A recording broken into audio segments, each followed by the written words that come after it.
లాలు తేజస్వి మళ్ళీ వచ్చారంటే రాష్ట్రం నాశనం అవుతుందన్న భయం. ఆ మంత్రానికి భయపడ్డారు. అది జగన్ అనేటటువంటి వాడికి భయపడి కూటమికి గెలిపించారు. జగన్ కి భయపడి క్రిందసారి చంద్రబాబుకి భయపడి జగన్ గెలిపించారు.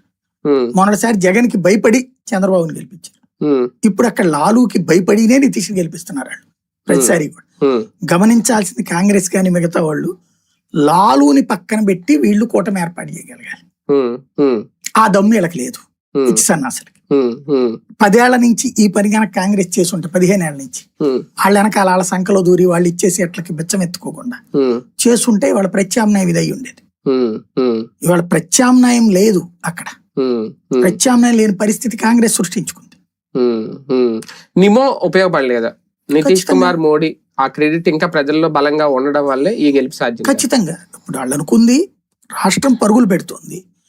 దానికి తోడు క్రిందటిసారి నమో అన్నప్పుడు ఒక ఈగో అయ్యింది. నరేంద్ర మోడీనా మంత్రమా ఇక్కడ అని. అయినా కూడా బీజేపీకి సింగిల్ లార్జెస్ట్ ఇచ్చారు నితీష్ కంటే.